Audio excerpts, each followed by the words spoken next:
You reap what you sow. Every other Thursday, the same dark blue Mazda SUV parked right in front of my house at 7 in the morning, like clockwork. I thought maybe someone was visiting a neighbor or doing work nearby. I only have one car, and it stays in my garage, so that spot is always open anyway. Didn't think much of it at first. Then one morning I took a different route walking my dog, went a few streets over instead of our usual path. That's when I saw it. That exact same Mazda parked outside a house 3 streets down, the same license plate. And that's when everything clicked.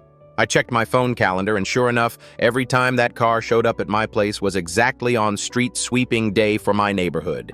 They were moving their car to my curb so the street sweeper could clean in front of their house while blocking mine from getting swept. They got a clean curb, I got dirt and leaves piling up. Smart move on their part. Terrible move for them in the long run. I spent the next week planning. Thursday morning comes around and I set my alarm for 6:30. Got up early, made coffee, and waited by my front window like some kind of parking spot spy. At 6:45, I rolled both my trash cans out to the curb, blocking the entire spot where they usually parked. The big green one and the blue recycling bin lined up perfectly so no car could squeeze in. 7 o'clock hit, and right on schedule, here comes the Mazda. They slowed down when they saw my trash cans blocking their usual spot, drove past once, circled back, stopped for a second like they were thinking about moving my cans themselves, but they didn't. They kept driving and ended up parking in front of another neighbor's house 2 doors down. I watched from my window as the driver got out. Middle-aged guy in a gray hoodie and sweatpants. He looked annoyed, kept glancing back at my house like he knew exactly what I did. Then he walked off down the street back toward where his actual house was 3 streets over. The second he turned the corner and disappeared, I grabbed my car keys, drove my car over to his street and parked right in the exact spot where his Mazda usually sits, right in front of his house. I even made sure to park perfectly centered so he couldn't squeeze in anywhere near his own curb. Then I walked back home. 3 streets isn't far, took maybe 5 minutes. When I got back, I rolled my trash cans back up my driveway into their normal spot. My curb was completely clear now. The street sweeper came through at 7:45 like it always does. It went right down my street, cleaned my curb perfectly, got rid of all the leaves and dirt. Then it went down his street too. But guess what wasn't there to block it anymore? His Mazda. So his curb got swept clean too, but only because my car was parked there instead of his. I sat on my porch with another cup of coffee and waited. Around 8:15, I saw him walking back down the street toward my house, probably coming to get his car. He got closer and must have noticed it was gone from in front of my neighbor's place. I could see him looking confused, checking his phone like maybe it got towed. Then he kept walking toward his own street. I got up and followed at a distance, staying far enough back that it didn't look obvious. When he turned onto his street and saw my car parked in his spot, he just stopped walking, stood there staring at it for a good 10 seconds. He pulled out his phone, and I'm guessing he was about to call parking enforcement or the police or something. But then he noticed the street sweeper had already come through. His curb was clean, the exact thing he wanted in the first place. He put his phone away and just stood there looking at my car, then at his clean curb, then back at my car. I watched him stand there trying to figure out if he should do anything about it. He couldn't call it in without explaining why someone else's car was in his spot on street sweeping day. He couldn't complain without admitting what he'd been doing to me and probably other neighbors for who knows how long. After about 2 minutes, he just shook his head and walked up to his front door and went inside. I waited another 20 minutes, then walked over and got in my car. Drove it back home and parked it in my garage like normal. Next Thursday came and I set everything up the same way. But at 6:50, before the Mazda even showed up, my next-door neighbor knocked on my door. She told me she saw what I did last week from her window and thought it was brilliant. Then she told me she had been dealing with the same guy for months. She said we should teach him a real lesson. When I asked what she meant, she handed me a can of spray paint and smiled. I looked at the can, bright orange, the kind construction workers use to mark pavement before they dig. "Vanessa, I'm not vandalizing his car." She laughed and shook her head. "Not his car, his curb. Think about it. He's been gaming the system for months. Let's make sure everyone on his street knows exactly what kind of neighbor he is." I handed the can back. "That's still vandalism. I already made my point." "Did you, though?" She crossed her arms. "He's just going to find another street to park on, another person to screw over. You stopped him from using your spot. That's it." She had a point, but I wasn't about to start spray painting public property. Vanessa must have seen the hesitation on my face because she softened. "Okay, forget the paint. but we should at least let the other neighbors know what he's doing. Mrs. Yee Kapoor, 3 houses down, mentioned her curb never gets cleaned. Mr. Lindstrom on the corner, too. This guy's probably hitting half the block. That actually made sense. I agreed to walk around with her after work and talk to people. Vanessa worked from home doing something with medical billing. I worked at an insurance office downtown. We planned to meet up around 6 that evening. I got through my workday running numbers and filing claims. My coworker Brent asked why I seemed distracted. I told him about the parking situation. He laughed and said his old neighborhood had someone who did the same thing with their RV during street cleaning. Said it took the city getting involved before it stopped. That got me thinking.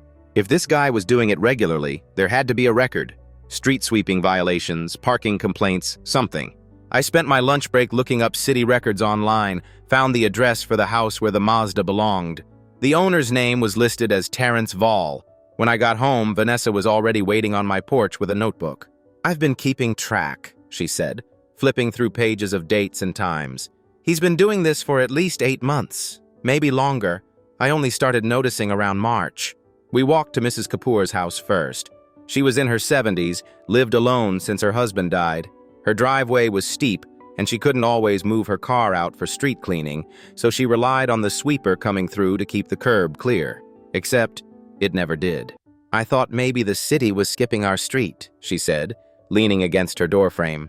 "My grandson came over last month and had to sweep it himself. Said there were leaves packed down from months ago." Vanessa showed her the notebook. Mrs. Kapoor's eyes went wide when she saw the pattern. "That man has been parking here too," she said. "I see that blue car sometimes, always on Thursdays." Mr. Lindstrom confirmed the same thing. So did the couple 4 doors down from him. By the time the sun started setting, we had 7 households who'd been affected, all on the same rotation. Terrence would move his car to a different street every other week, cycling through the neighborhood so no one person would catch on too quickly. "We need to report this," Mr. Lindstrom said. He was a retired firefighter, still had that no-nonsense attitude. "This is city property he's messing with." Vanessa suggested we all file complaints with parking enforcement at the same time. Create a paper trail they couldn't ignore. Everyone agreed. We decided to do it that weekend, give people time to write down their observations and take photos if they saw his car. Thursday morning arrived again. I was up at 6:30, coffee brewing. This time I didn't block the spot. I wanted to see if he'd actually show up after what happened last week. 6:58. The blue Mazda turned onto my street, slowed down when it got near my house. Terrence was driving. I could see him through the windshield. He looked at my house, looked at the empty curb spot, then kept driving. He parked 3 houses down. Same routine. Got out, walked back toward his street. I grabbed my phone and took pictures. Date stamped, showing his car parked in front of my neighbor's house right before street sweeping. Then I walked down to his street and took more pictures of the empty spot in front of his house. By 9 that morning, I had everything documented. Sent the photos to Vanessa. She forwarded them to everyone else in our group. That Saturday, 8 of us walked into the parking enforcement office downtown. We each filed individual complaints, attached our documentation, and requested they investigate. The clerk at the desk looked overwhelmed. "This is a lot of paperwork for one person," she said. "It's been a lot of weeks dealing with his garbage," Mr. Lindstrom replied. She said they'd look into it and get back to us within 2 weeks. I didn't hold my breath. City offices aren't exactly known for speed. But Monday afternoon, I got a call from a city inspector named Patterson. He wanted to come by my street and see the situation himself. I said, sure. Tuesday morning, he showed up in a white city truck. I walked him through everything, showed him where Terrence usually parked, where the street sweeper couldn't reach because of it, the buildup of debris. He took his own photos and measurements. "Has anyone tried talking to this guy?" Patterson asked. "Would you want to confront someone who's clearly been scheming for months?" He shrugged. "Fair point. I'll file this with my supervisor. If he's doing what you say, we'll issue a citation. Maybe more than one if we find a pattern." I thanked him and went back inside. Didn't expect much, but at least we tried. Thursday came around again. 6:30, coffee, window vigil, 7 o'clock. No Mazda. 7:15. Still nothing. I figured maybe he finally got the message. But then 7:20, here he comes. Driving slower than usual, like he was being extra careful.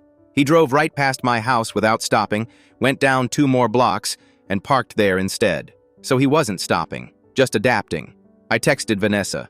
She responded immediately that she'd seen him too. Said we should follow up with Patterson. I called the city office and left a message with the details. Patterson called me back that afternoon. "We've been watching him," he said. "Got complaints from multiple streets now. We're building a case for habitual violation. It's going to take time, but we'll get him." "How much time?" "Could be a few weeks. Could be a couple months. Depends on how much documentation we need." "Great."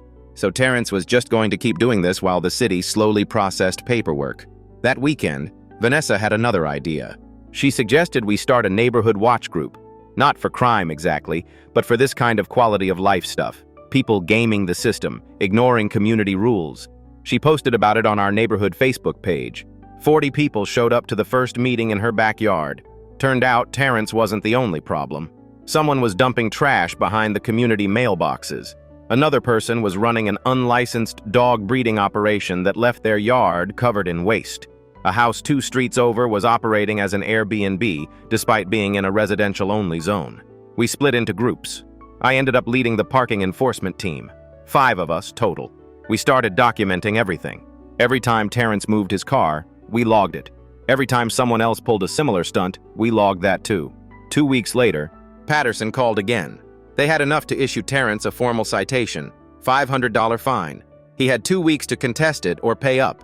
I thought that would be the end of it. It wasn't. Thursday morning, 7 sharp. The Mazda appeared again, this time parked directly in front of my driveway. Not blocking it completely, but close enough that I'd have to be careful pulling out. I walked outside. Terrence was still sitting in the driver's seat, looking at his phone. I knocked on his window. He looked up, annoyed, then rolled it down halfway. "You're parked too close to my driveway. It's a public street. You need to be at least 3 feet clear. City code. Then call the city." He rolled the window back up. I took a picture of his car, the position, everything. Sent it directly to Patterson with a note that this felt like retaliation. He responded within an hour. Said he'd send someone out. By the time the enforcement officer arrived, Terrence was long gone. But they left a warning notice on his front door. I know because Vanessa walked by his house and saw it. The next week, things escalated. Someone slashed my back tire. Right side. Clean cut. I didn't have proof it was Terrence, but the timing was suspicious. I filed a police report anyway. Then Vanessa's trash cans went missing. Just gone. She found them 3 blocks away, dumped in a drainage ditch. Mr. Lindstrom's mailbox got knocked over. Post snapped clean off. We couldn't prove anything, but it felt coordinated. Like someone was trying to send a message. The neighborhood watch group met again. This time, 20 people showed up. Everyone was pissed. Someone suggested we hire a private investigator to catch Terrence in the act. Someone else said that was too expensive and we should just set up cameras. That's what we did. I bought a Ring doorbell camera. Vanessa got one too. Mr. Lindstrom already had a full security system, but he added another camera facing the street. Within a week, half the block had cameras running. Thursday morning, 6:30.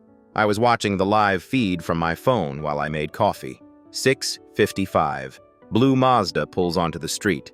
But this time there's someone else in the passenger seat. A woman, younger, maybe late 20s. She gets out and they both start looking around, talking to each other. Then Terrence points directly at my house. The woman nods. They get back in the car and drive away. I saved the footage. Sent it to Patterson and also to the police department. Detective named Alonzo called me back that afternoon. Said they'd been getting multiple complaints about vandalism in the neighborhood and wanted to know if everything was connected. I explained the whole situation. The parking scheme, the citation, the retaliation. He took notes and said he'd follow up. 2 days later, Alonzo came by my house with another officer. They wanted to see all the camera footage we had. I showed them everything. So did Vanessa and Mr. Lindstrom. Turned out that woman in Terrence's car was his girlfriend. Her name was Bridget Paul. She had a record. Petty theft, vandalism, disorderly conduct. Nothing major, but enough to establish a pattern. Alonzo said they had enough to bring both of them in for questioning about the recent vandalism. He asked if we wanted to press charges if they found proof. We all said yes. They brought Terrence and Bridget in on a Wednesday. I didn't hear anything for 3 days. Then Alonzo called and said Bridget confessed to slashing my tire. Said Terrence told her to do it because I was causing problems for him. She also admitted to dumping Vanessa's trash cans and knocking over Mr. Lindstrom's mailbox. Terrence denied everything. Said Bridget was acting on her own, that he never told her to do anything. But here's the thing. We had more footage. Vanessa's camera caught audio from one of the days Terrence parked in front of her house. He was on the phone with someone, complaining about us. Said something about teaching us a lesson. Alonzo said that was enough for a harassment case. They charged Terrence with criminal mischief and harassment. Bridget got hit with vandalism and property damage. Both of them lawyered up. The next neighborhood watch meeting had almost 60 people. Word spread fast. Everyone wanted to know what happened. I kept it simple. Told them the facts. Explained the charges. Said we needed to stay vigilant because people like Terrence don't usually stop just because they get caught once. Someone asked if we should sue him in civil court for damages. I said that was up to each person individually, but it might be worth exploring. Vanessa said she was definitely filing a small claims case for the cost of replacing her trash cans and the time she spent dealing with everything. Mr. Lindstrom was filing for his mailbox. I filed for my tire and the extra security camera I had to buy. Over the next month, 8 of us filed small claims cases against Terrence. Total damages added up to around $4,000. His court date for the criminal charges was set for 6 weeks out. The small claims hearings would come after. In the meantime, the city hit him with 3 more parking citations. Turned out Patterson and his team had been watching Terrence's patterns and caught him violating street sweeping rules on multiple streets. Each citation was $500. Terrence tried to fight them. Showed up to the city hearing with a lawyer and everything. Argued that the parking signs were unclear and that he didn't know he was doing anything wrong. The hearing officer wasn't buying it. She had documentation of complaints going back 10 months. Photos from multiple neighborhoods. Testimony from Patterson about the systematic nature of the violations. She upheld all 3 citations. $1,500 total. Terrence lost it. Started yelling in the hearing room about harassment and targeting. His lawyer had to physically pull him back. That outburst got noted in his record. Probably didn't help his criminal case. When the criminal trial finally happened, Bridget took a plea deal. 6 months probation and community service in exchange for testifying against Terrence. She got on the stand and laid everything out. How Terrence had been doing the parking scheme for over a year. How he bragged about it to her, said it was a victimless crime because he was just using public space. How he got angry when people started catching on and told her to mess with their property to scare them off. Terrence's lawyer tried to discredit her. Called her a liar with a criminal record who was just trying to save herself. But then they played the audio from Vanessa's camera. Terrence's voice, clear as day, talking about teaching us a lesson. The jury took less than 3 hours to find him guilty of harassment and conspiracy to commit vandalism. The judge sentenced him to 1 year probation, 200 hours of community service, and ordered him to pay restitution for all the damages. Plus, he still had the city fines. Plus, the small claims cases. By the time everything was done, Terrence was out almost $10,000 and had a criminal record. His girlfriend moved out. Last I heard, she was living with her sister in another town. Terrence stayed in his house, but I rarely saw him. He kept to himself. No more parking schemes. No more retaliation. The street sweeper came through every week like clockwork, and for the first time in months, everyone's curb actually got cleaned. The neighborhood watch group kept meeting. We moved on to other issues. Got the illegal Airbnb shut down. Helped the city crack down on the dog breeding operation. Even organized a community cleanup day where 30 people showed up to pick up trash and plant flowers at the entrances to our streets. Vanessa and I became good friends through all of it. We'd grab coffee every couple weeks and talk about whatever neighborhood drama was happening. She met someone through a dating app, a guy named Harold who worked in tech. They seemed good together. Mr. Lindstrom started teaching a community safety class at the local rec center. Showed people how to set up home security systems and what to do if they witnessed suspicious activity. Mrs. Kapoor's grandson helped her set up a camera system. She called me one day just to say thank you for caring enough to follow through on the parking thing. Said it meant a lot that people looked out for each other. Life settled back into normal rhythms. Work, home, walking my dog, weekend errands. The kind of boring routine that actually feels good after dealing with months of chaos. But 6 months after Terrence's sentencing, things got weird again. I came home from work on a Tuesday to find a note taped to my front door. Plain white paper, printed text. You ruined my life. I hope you're happy. No signature, but I knew who it was from. I called Alonzo immediately. He came by, took the note, said he'd look into it. Asked if I felt threatened. Honestly, I didn't. It felt more like someone venting than an actual threat. But I told him I wanted it documented just in case. He agreed. Said Terrence was still on probation and any contact with us could be considered a violation. He'd talked to Terrence's probation officer. 2 days later, Alonzo called back. Terrence denied leaving the note. Said he hadn't been near my house in months. His probation officer confirmed he'd been checking in regularly and hadn't had any violations. But someone left that note. I showed it to Vanessa. She said she'd found something similar on her car a few days earlier. She thought it was just random trash and threw it away without reading it carefully. That's when I realized this might not be over. I called another neighborhood watch meeting, told everyone about the notes, asked if anyone else had received anything. 3 other people had. All of us who'd been most vocal about the Terrence situation. Mr. Lindstrom suggested we set up a camera specifically aimed at the street to catch anyone leaving notes or messing with property. We pooled money together and bought a high-quality motion-activated camera that could read license plates. Mounted it on Mr. Lindstrom's fence with a clear view of the main street through our neighborhood. It took a week, but we caught someone. Not Terrence. Bridget. She'd been driving through our neighborhood at night, stopping at specific houses, leaving notes. The camera got a clear shot of her car, her license plate, and her face as she walked up to Mrs. Kapoor's mailbox and stuffed a note inside. Alonzo said that violated her probation. She got hauled back into court. Bridget claimed she was just exercising her free speech, that the notes weren't threatening, just expressing her feelings. The judge disagreed, revoked her probation and gave her 60 days in county jail. When she got out, she left town. Someone said she moved back east to live with family. Terrence finally sold his house about a month after that. I saw the for sale sign go up on a Saturday morning. The house sold in 3 weeks. He moved somewhere outside the city limits. I didn't care where as long as it was far from here. A young family bought his house, couple in their early 30s with twin toddlers. They introduced themselves to everyone on the street, brought cookies to the neighbors, asked about trash pickup days and street sweeping schedules. I told them the whole story, figured they deserved to know the history. They laughed and said they'd make sure to park legally. Their first Thursday in the house, street sweeping day, i.e., both their cars were parked in their own driveway. Not blocking anyone, not gaming anything, just normal people living normal lives. That's all any of us wanted in the first place. The neighborhood watch group is still going. We meet once a month now instead of every week. Less drama to deal with, which is exactly how it should be.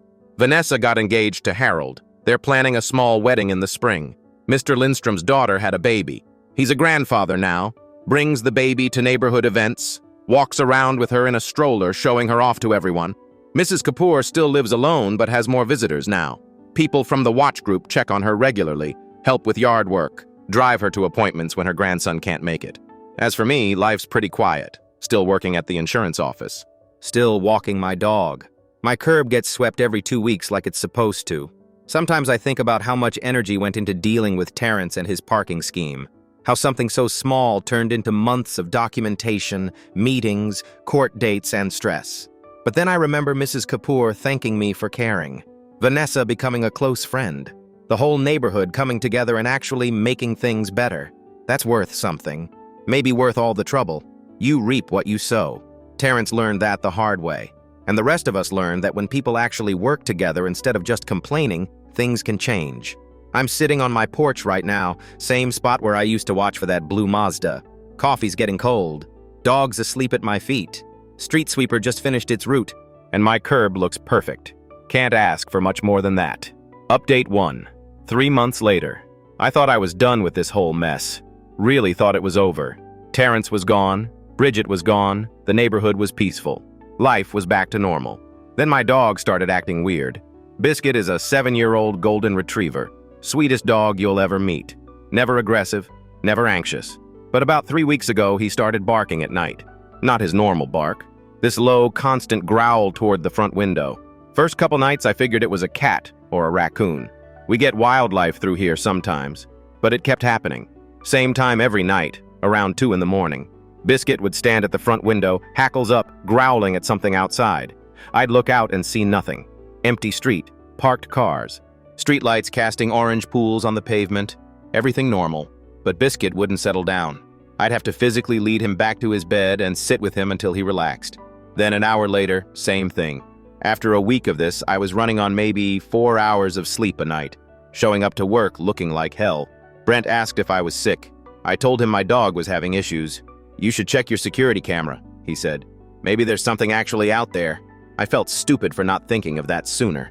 That night, I pulled up the ring footage on my phone, scrolled back through the last week, focusing on the 2 a.m. time frame. First night, nothing unusual. Second night, nothing. Third night, there it was. A car driving slowly down the street. No headlights. Just rolling past my house around 2:15 duns. I couldn't make out the model or color in the dark, but it wasn't a car I recognized from the neighborhood. Fourth night, same thing. Same slow roll, same timing. Fifth night, the car stopped, right in front of my house. Sat there for maybe 30 seconds, then drove away. I felt my stomach drop. I saved all the footage and called Alonzo the next morning. He said he'd come by after his shift. He showed up around 7 that evening, still in his uniform. I showed him everything on my laptop. He watched the clips 3 times. "Can't see the plates," he said. "Too dark. Can't even tell what kind of car it is. But someone's watching my house. Maybe. Or maybe someone's just driving through and stopping to check their phone or GPS. At 2 in the morning? Without headlights?" He didn't have a good answer for that. Said he'd file a report and have patrols increase their presence in the neighborhood at night. That made me feel slightly better, but not much. I told Vanessa about it the next day. She immediately suggested we set up the high-quality camera again, the one we'd used to catch Bridget. "If someone's stalking you, we need clear footage," she said. "License plate, face, everything." We repositioned Mr. Lindstrom's camera to focus more on my street. It had night vision and could capture plates from 50 feet away. That Thursday night, I barely slept. Kept checking the live feed on my phone every 20 minutes. 2 a.m. rolled around. Biscuit started growling. I grabbed my phone and opened the camera app. There it was. A dark sedan, maybe black or navy, creeping down the street with no lights on. This time, it stopped directly in front of my house. The driver's side door opened. Someone got out. Male, average height, wearing a hoodie. The camera angle wasn't perfect, but I could see him standing on the sidewalk looking up at my house. He stood there for almost 2 minutes, just watching. Then he got back in the car and drove away. The camera caught the license plate as he left. I screenshot everything and immediately sent it to Alonzo. Then I forwarded it to Vanessa and Mr. Lindstrom. Alonzo called me back within an hour, even though it was past 3 in the morning. "I ran the plate," he said. "It's registered to a Garrett Vall." My brain took a second to process that last name. Vall? Like Terrence Vall? His son, 24 years old, lives about 40 minutes from here. I sat down hard on my couch. Biscuit pressed against my leg. Why would Terrence's son be stalking my house? I don't know, but I'm going to find out. Alonzo said he'd contact Garrett and bring him in for questioning.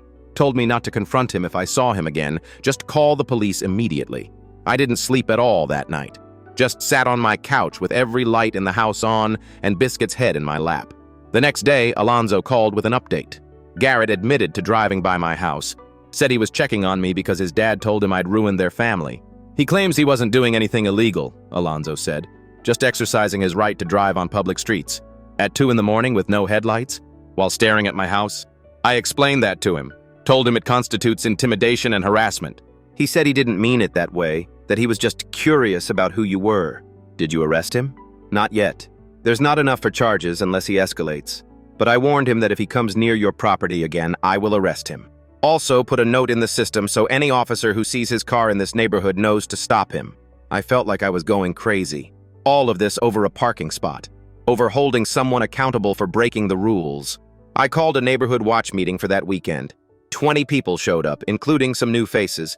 I explained the situation with Garrett, showed them the footage, asked if anyone else had noticed suspicious activity.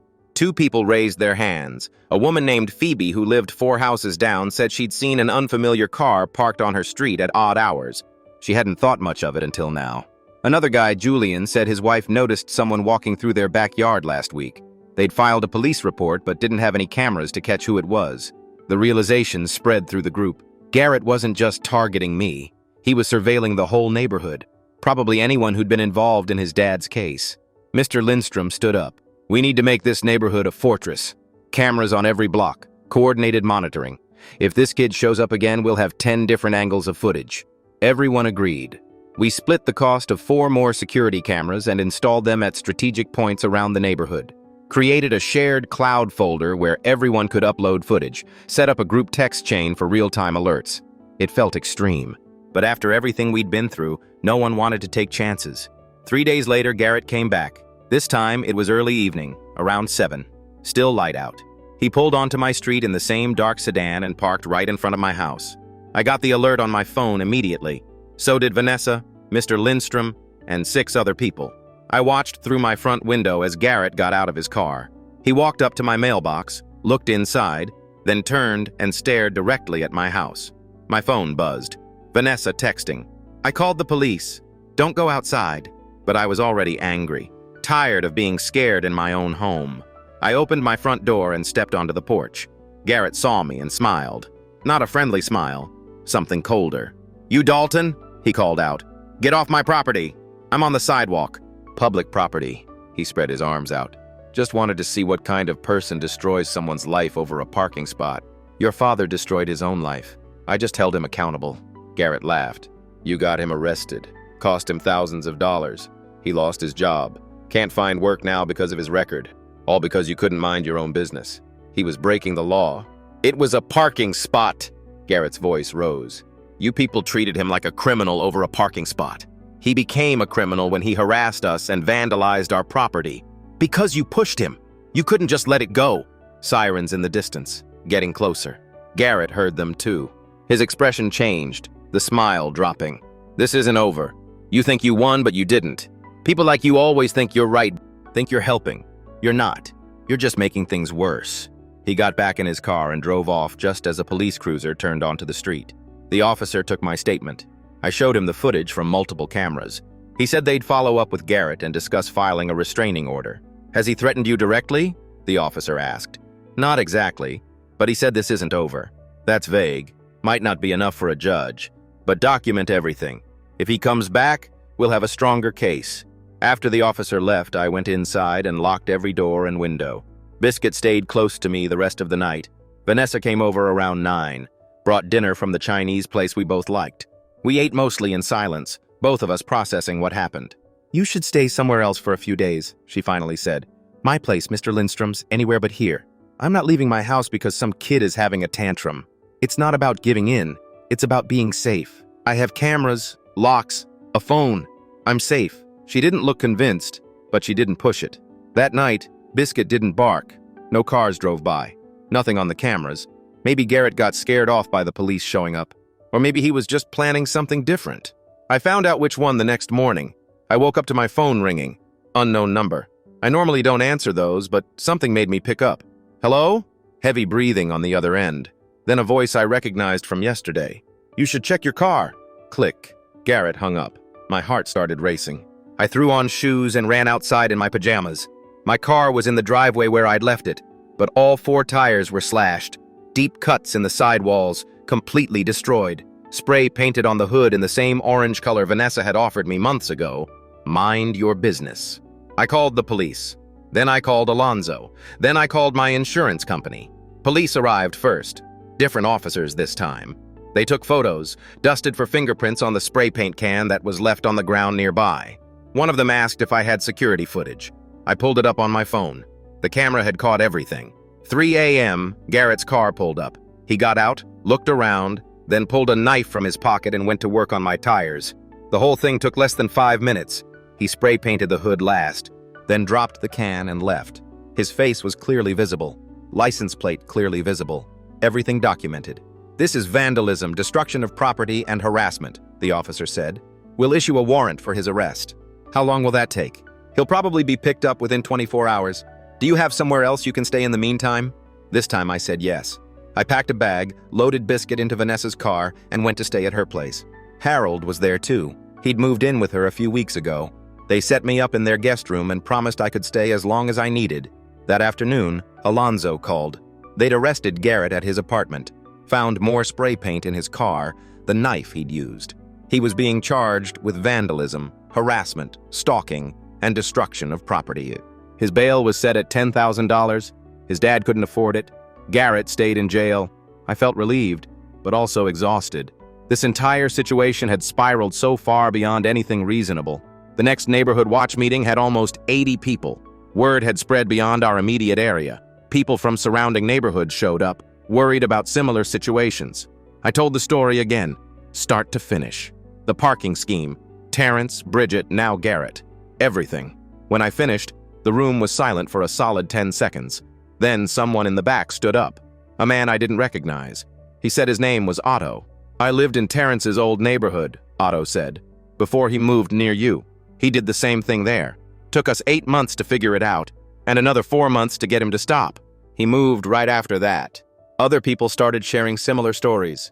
Someone dealing with a neighbor who blocked shared driveways. Someone else with a person who constantly violated noise ordinances. All situations where people felt powerless because the system moved so slowly. The meeting turned into a support group. People sharing strategies, resources, legal contacts. Someone suggested we create a website documenting how to handle these situations. Another person offered to write a guide for filing complaints with the city. By the end of the night, we'd formed something bigger than just our neighborhood watch. We called it the Community Action Network. The idea was simple: help people stand up to bullies, scammers, and anyone else trying to game the system at everyone else's expense. Within a week, we had a website up. Within 2 weeks, we had chapters forming in 3 other neighborhoods. Within a month, the local news did a story on us. That's when things got complicated. The news story painted us as vigilante neighbors taking the law into our own hands. They interviewed Terrence's lawyer, who called us a harassment group that targeted his client. They showed footage of Garrett's arrest and implied we'd driven a young man to crime. The backlash online was immediate. People calling us Karens, saying we were obsessed with controlling others, that we should mind our own business. Some of the hate was targeted directly at me. My full name got out there. People found my social media, my workplace. I started getting nasty messages and emails.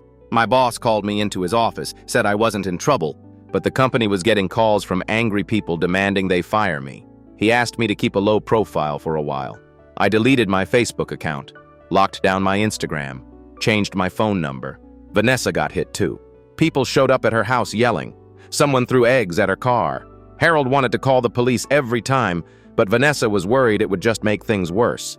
Mr. Lindstrom's daughter got harassed at her work. Someone recognized the last name from the news story and started leaving negative reviews for her employer, claiming she was related to a neighborhood vigilante. For 2 weeks, it felt like we were under siege. Then something shifted. A woman named Inara reached out through the Community Action Network website. She'd been dealing with a neighbor who constantly dumped motor oil in the storm drain behind their houses. She'd reported it to the city multiple times. Nothing happened. The oil kept flowing into the local creek, killing fish and contaminating the water. She'd seen our news story and wanted help. We connected her with the right people at the Environmental Protection Agency, helped her document everything. Within 3 weeks, her neighbor was hit with a $10,000 fine and a court order to clean up the contamination. Inara posted about her experience online, thanked the Community Action Network for actually helping when no one else would. Other people started coming forward with their own success stories. A guy who got his landlord to fix dangerous electrical wiring. A family who stopped an illegal dump site from opening near their kids' school. An elderly couple who got their stolen pension money back from a contractor who'd scammed them. The narrative started changing. News outlets that had trashed us before started running stories about the good we were doing. The city council even mentioned us in a meeting, talking about how citizen groups can work alongside government to solve problems. My boss called me back into his office. This time he was smiling. Said the company's PR team wanted to sponsor some of our community efforts. Thought it would be good publicity. I thanked him but said no. This wasn't about publicity or corporate sponsorship. It was about normal people helping each other. Garrett's trial was set for 2 months out. His public defender tried to get the charges reduced, arguing that he was acting out of emotional distress over his father's situation. The prosecutor wasn't having it, presented all the evidence. The stalking, the vandalism, the threatening phone call. The judge denied the motion to reduce charges. Garrett ended up taking a plea deal. 6 months in jail, 3 years probation, restitution for my car damages, and a permanent restraining order keeping him away from me and anyone else in the neighborhood who'd been involved in his dad's case. I didn't go to the sentencing. Didn't want to see him or his father. Just wanted it over. My insurance covered most of the car damage. I had to pay the deductible, but Garrett's restitution would cover that eventually. I moved back into my house after Garrett was sentenced. Biscuit seemed happier there. So was I, honestly. Vanessa and Harold's place was great, but nothing beats your own space. The Community Action Network kept growing. We had chapters in 12 neighborhoods now, monthly meetings with 50 to 100 people. We'd helped resolve over 40 disputes or issues. Someone suggested I run for city council in the next election. I laughed and said no. I barely wanted to deal with neighborhood drama, let alone citywide politics. But the idea stuck in my head. Not running myself, but maybe helping people who would actually fight for communities. People who understood what it was like to feel powerless against someone gaming the system. I started attending city council meetings, just sitting in the public section watching how things worked. Most meetings were boring. Budget discussions, zoning changes, procedural votes. But every once in a while, someone would bring up an issue that mattered. A citizen's complaint about neglected parks or dangerous intersections or predatory towing companies. Those moments made me realize how disconnected government often is from regular people's lives. The council members would nod politely, say they'd look into it, then move on to the next item on the agenda. Nothing would change. I started bringing people with me to the meetings. If someone in our network had an issue with the city, we'd show up together. 5, 10, sometimes 20 people. We'd each take a turn speaking during public comment. Hard to ignore 20 people all saying the same thing. It worked. Slowly, but it worked. The city finally fixed a broken street light that had been out for 8 months after we flooded a meeting with complaints. They sent inspectors to shut down an unlicensed auto shop that was storing junk cars in a residential area. They even changed the street sweeping schedule in one neighborhood to better accommodate people's work schedules. Small victories, but they added up. One evening after a council meeting, one of the members approached me. Her name was Ingrid. She'd been on the council for 6 years. "You're making a difference," she said. "Most people complain online and never show up. You actually show up, just trying to make things work the way they're supposed to. That's rarer than you think." She handed me her card. "If you ever want to talk about what it's like on this side of things, call me." I took the card, but didn't think much of it. 2 weeks later, Ingrid called me. Said she was dealing with a situation in her own neighborhood and wanted my advice. Turned out a developer was trying to bulldoze a community garden that had been there for 20 years. The land was technically owned by the city, but it had been used by residents for so long that everyone assumed it was permanent. The developer had quietly secured a lease to build luxury condos. Ingrid wanted to stop it, but didn't know how to mobilize people fast enough. The construction was set to start in a month. I called an emergency community action network meeting. 30 people showed up. We put together a plan. First, research. We dug into the city records and found out the lease hadn't been properly approved. There were procedural violations, public comment periods that had been skipped, environmental reviews that weren't completed. Second, visibility. We organized a protest at the garden. Got over 200 people to show up. Local news covered it. Social media blew up. Third, legal pressure. Someone in our network was a lawyer. She filed a motion to halt the construction pending proper review of the lease agreement. Within 2 weeks, the developer backed out. Said the project wasn't worth the hassle. The city council voted to permanently protect the community garden. Ingrid called me after the vote went through. She was crying. "Thank you," she said. "That garden was my mom's favorite place before she died. I couldn't let them destroy it." "You would have figured it out without us." "No, I wouldn't have. I was ready to give up." That's when I understood something important. This wasn't just about parking spots or vandalism or noise complaints. It was about people feeling like they had a voice, like their actions mattered. I'd started this whole thing because someone was taking advantage of a system that didn't protect the little guy. And somehow, it had turned into something bigger. The Community Action Network became a registered nonprofit 6 months later. We got a small grant from the city to help with community organizing. Hired a part-time coordinator to manage the website and field incoming requests for help. I stayed on as a volunteer. Still worked my regular job at the insurance office. Still lived in the same house. Still walked Biscuit every morning. But now I also spent a few hours a week helping people solve problems. Sometimes it was small stuff, sometimes it was big. Always felt good to see things get better. Terrence's old house, the one the young family bought, became a hub for neighborhood activities. They hosted block parties, set up a little free library in their front yard, organized a Halloween event for the kids. Their names were Leon and Justine. The twins were named River and Sage. They were the kind of neighbors everyone hopes for. Friendly, respectful, involved. Leon told me once that they specifically looked for a neighborhood with an active community. Said they'd seen the news stories about us and thought we seemed like people who actually cared. "My last neighborhood, nobody knew each other," he said. "We lived there 3 years and I couldn't tell you the names of the people next door. This is different. This is what it should be." He was right. That's exactly what it should be. I'm writing this now from my porch. Same spot I've always written these updates. Coffee's cold again. Biscuit is chasing a squirrel in the yard. Life isn't perfect. Still dealing with small annoyances. The mail carrier keeps putting my neighbor's packages on my porch by mistake. Someone's car alarm goes off at random hours. The city keeps threatening to cut down a tree on our street that doesn't actually need to be cut down. But it's manageable, because when problems come up, we handle them together. No one's doing it alone. Garrett got out of jail last month. I got a notification from Victim Services. He's living with relatives in another state, nowhere near here. His probation officer confirmed he's complying with all the terms of his release. I hope he's learned something. Hope he realizes his dad wasn't a victim, just someone who faced consequences for his actions. But I doubt it. Some people never figure that out. Terrence himself, I have no idea where he is or what he's doing. Don't care to know. That chapter is closed. Next week, I'm helping someone 4 neighborhoods over deal with a slumlord who won't fix their heating system. Week after that, we're organizing a community cleanup of an abandoned lot that's become a dumping ground. It's not glamorous work. It's tedious and sometimes frustrating, but it matters. You reap what you sow. I've said that before. Still believe it. Terrence sowed laziness and entitlement. He reaped consequences. Garrett sowed anger and revenge. He reaped a criminal record and estrangement from everyone who might have helped him. Me? I tried to sow accountability and community. I'm reaping friendships, a safer neighborhood, and the knowledge that standing up actually makes a difference. Not a bad harvest. Update 2. 8 months after that. I never planned to become the person people called when things went wrong, but that's what happened. My phone rang at 6 in the morning on a Saturday. Number I didn't recognize, but by now I'd learned to answer anyway. Is this Dalton? Woman's voice, older, shaking slightly. Yeah. Who's this? My name is Coral.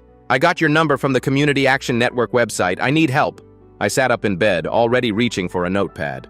What's going on? There's a house on my street. Been abandoned for 2 years. Windows are broken. Yard is overgrown. I've seen rats. I've called the city 17 times. They keep saying they'll send someone, but nobody comes. Now there's people going in and out at night. I think they're squatting or doing drugs or I don't know what, but I'm scared. I wrote down her address. I'll come by this afternoon. Can you send me photos of the property? I have dozens. I've been documenting everything. Good. Send them all to the email on the website. I'll see what we can do. I hung up and lay back down, but sleep was gone. Biscuit sensed I was awake and jumped on the bed, tail wagging. You're lucky you don't have to deal with this stuff, I told him. He licked my face. Not sure he agreed. I spent the morning going through Coral's photos. She hadn't been exaggerating. The house was a disaster. Broken windows, front door hanging off its hinges, weeds taller than the fence, clear signs of recent activity, fresh garbage on the porch, makeshift curtains over some windows. I called the number for code enforcement that I'd memorized months ago.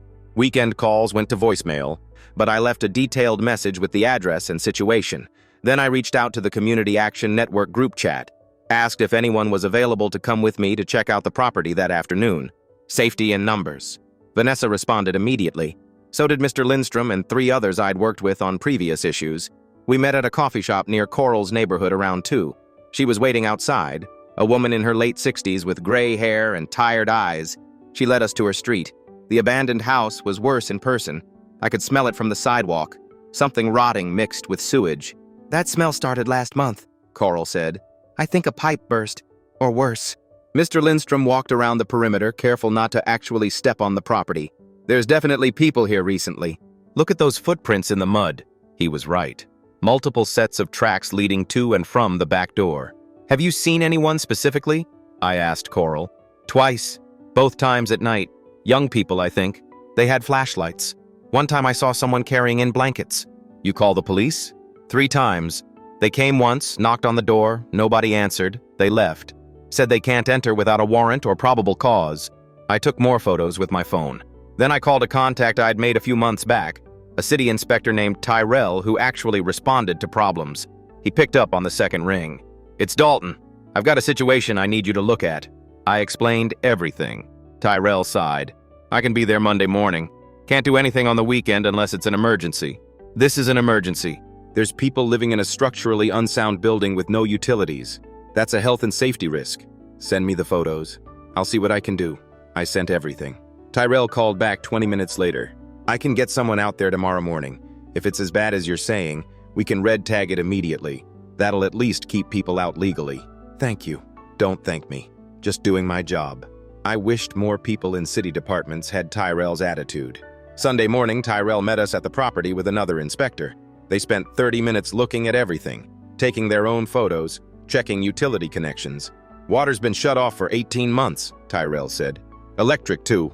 Gas line was capped. This place is completely uninhabitable. So what happens now? We red tag it, post notices, and contact the property owner. If they don't respond within 30 days, the city can take action to demolish it. And the people inside? We'll have police do a sweep tomorrow. If anyone's in there, they'll be removed and the building secured. Coral looked relieved for the first time since we'd met her. The police sweep happened Monday afternoon. Found 3 people inside, 2 adults and a teenager. They'd been living there for about a month. No drugs, no criminal activity beyond trespassing. Just people with nowhere else to go. That part hit me hard. I wanted to help Coral and make the neighborhood safer. But those 3 people were also just trying to survive. I called a friend who worked at a homeless shelter. Explained the situation. She said they could take all 3 if they wanted help. The teenager agreed immediately. One of the adults did too. The other one disappeared before anyone could talk to them. The property got red tagged and boarded up. Owner was tracked down, some LLC based in another state that had bought the house as an investment and then forgotten about it.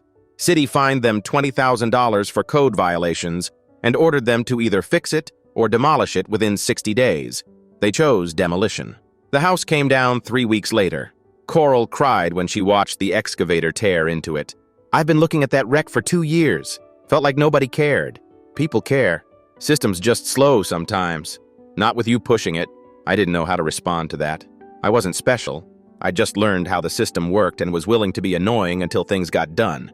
After the demolition, that lot sat empty for a while. Coral and some other neighbors started talking about turning it into a community space, maybe a small park or a garden. They brought it up at the next city council meeting. I went with them for support. The council actually listened, approved a motion to convert the lot into a pocket park, gave them a small budget for landscaping and benches.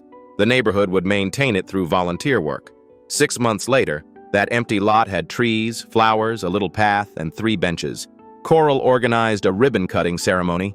50 people showed up. She gave a speech thanking everyone who helped, mentioned me by name. I felt embarrassed, but also proud. This is what happens when people don't give up, she said. When they push until something changes. That project opened doors to other things. People from different neighborhoods started reaching out with similar issues. Abandoned properties, neglected infrastructure, slumlords ignoring tenants. The Community Action Network couldn't handle it all. We were still mostly volunteers with day jobs. But we did what we could. I started documenting our methods. Wrote guides on how to file effective complaints, how to research property ownership, how to organize neighbors, how to escalate issues when the city didn't respond. We put everything on the website for free. Within a month, groups in other cities were using our guides. We got emails from people in different states saying they'd successfully fought slumlords or got dangerous buildings demolished using our templates. It felt surreal. All of this started because some guy wouldn't park legally. Work was getting harder to balance. My boss was still supportive, but I was taking more time off for community stuff, using lunch breaks to make calls, staying up late answering emails from people who needed help. Brent pulled me aside one day. You need to figure out what you actually want to do. You're half here, half somewhere else. He wasn't wrong. I was stretched thin. That night I sat down and really thought about it. My job at the insurance office was fine. Paid the bills, had decent benefits, wasn't particularly stressful, but it also wasn't fulfilling. The community work was fulfilling, but it didn't pay.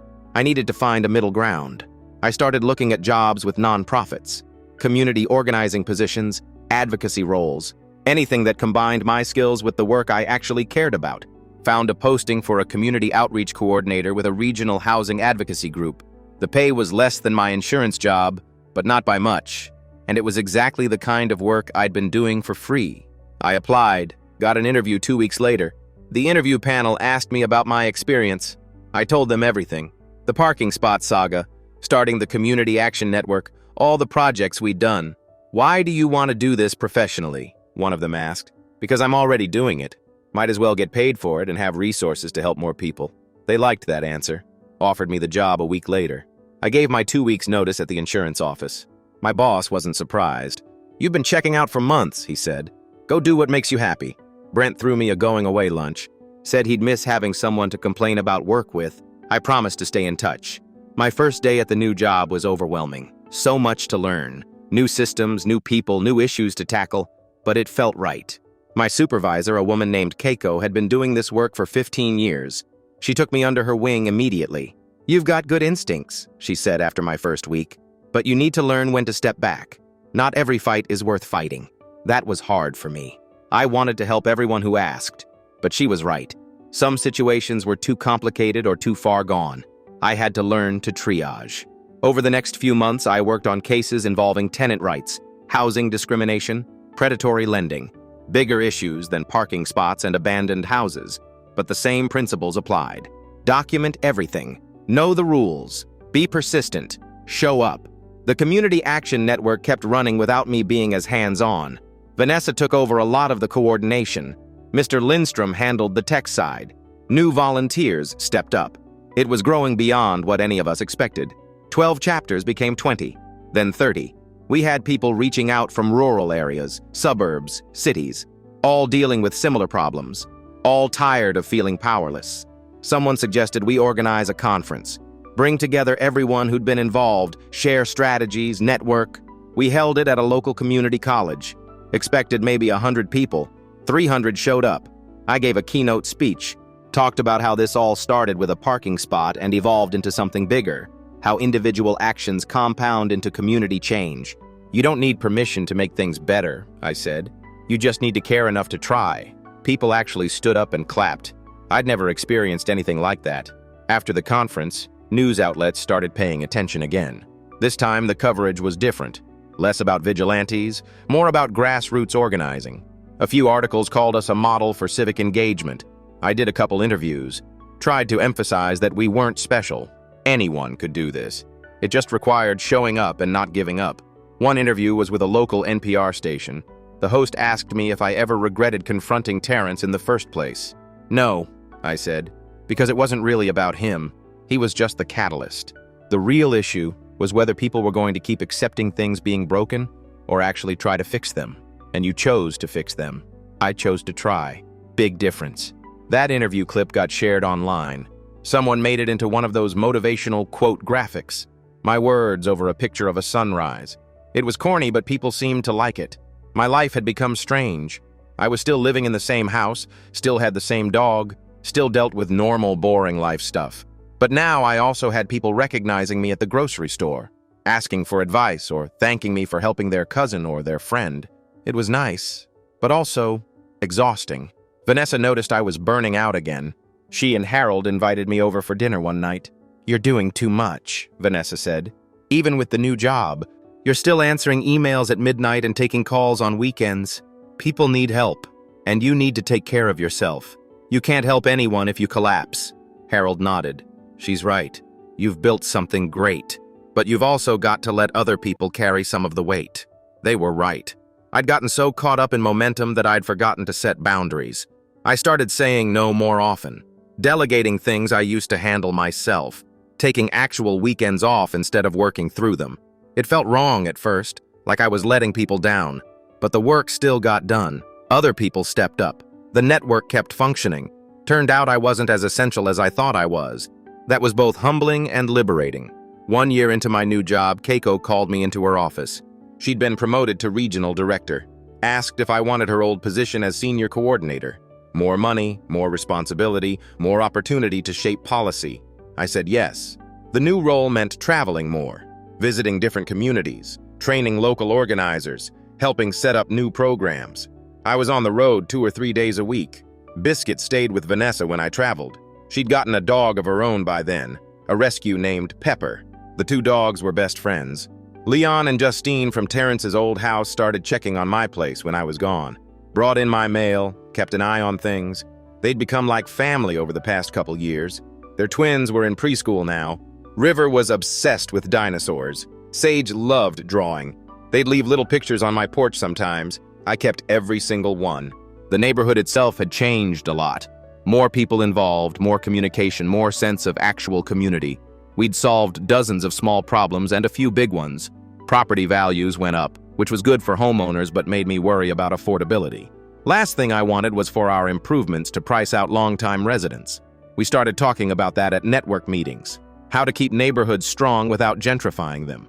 No easy answers, but at least people were thinking about it. I got invited to speak at a city planning commission meeting about community engagement. Gave a presentation on what we'd learned over the past few years. One commissioner asked, "What would you say to people who think you're just a bunch of busybodies with too much time on your hands?" "I'd say they're partially right," I answered. "We are busy. We do pay attention to what's happening around us, but that's not a bad thing. That's called being a neighbor." The room actually laughed. Even the commissioner who'd asked the question smiled.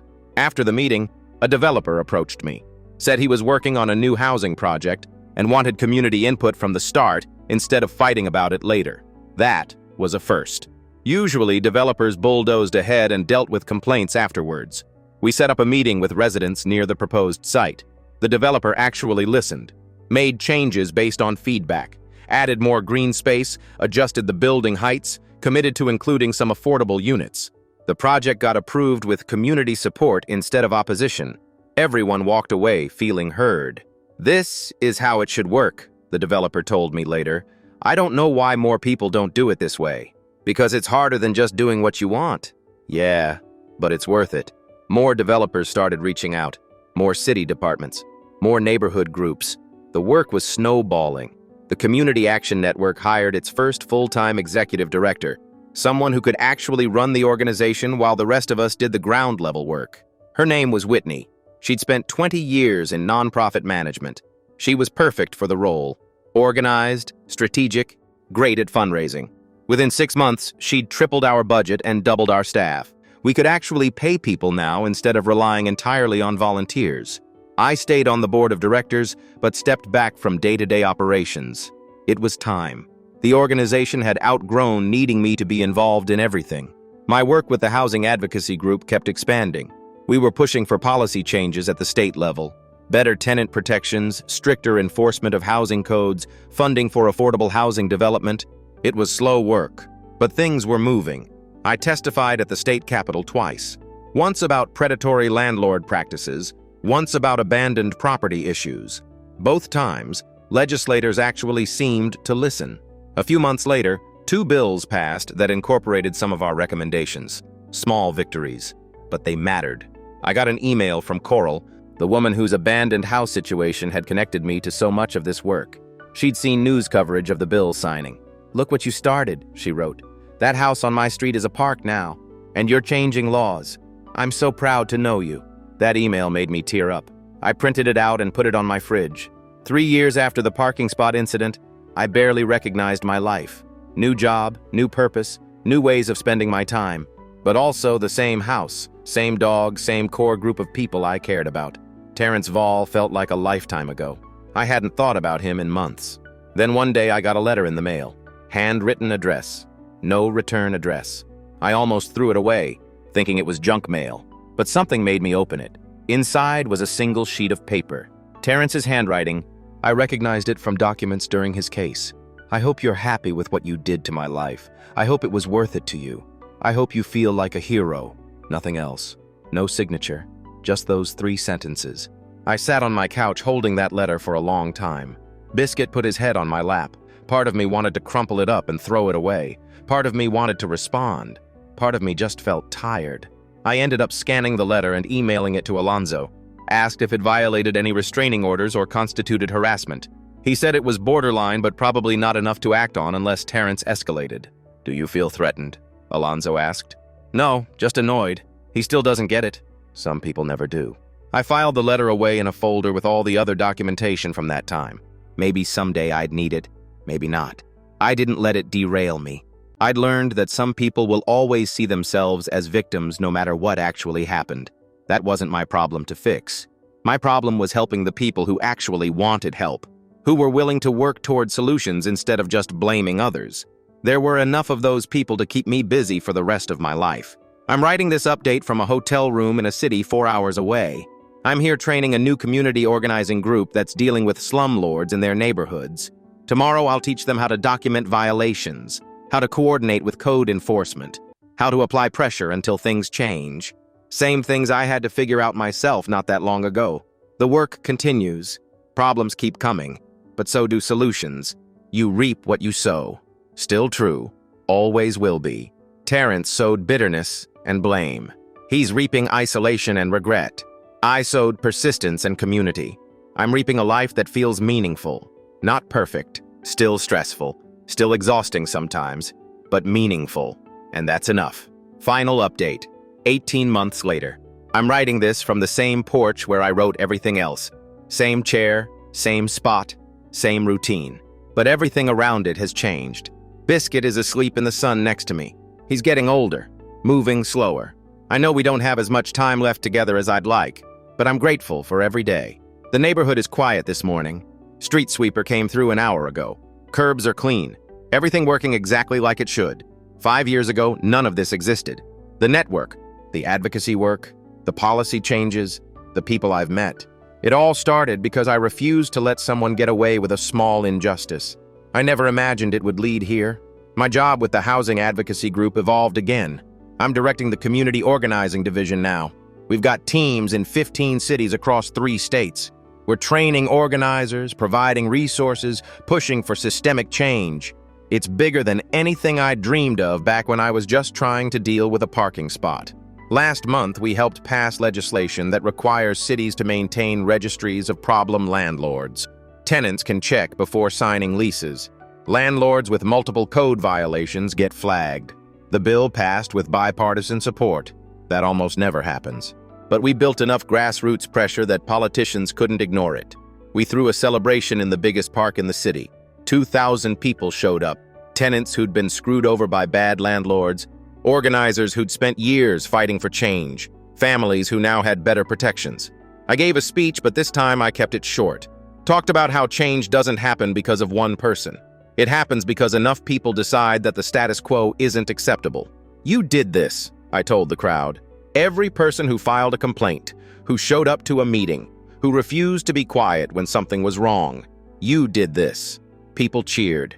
I felt emotional, but held it together. Afterwards, dozens of people came up to talk to me, thank me, share their stories, ask for advice on other issues. One woman hugged me and started crying, said she'd been living in an apartment with black mold for 2 years because her landlord threatened to evict her if she complained. She finally reported it after learning about tenant protections. The landlord was forced to fix it and couldn't retaliate. "You gave me my health back," she said. "My kids can breathe now." Those moments remind me why I do this, why I keep pushing, even when it feels impossible. The Community Action Network is barely recognizable from its early days. Whitney built it into a legitimate organization with funding, staff, structure. They've helped resolve over 5,000 issues in the past 3 years. 5,000 times that someone felt powerless and then got help.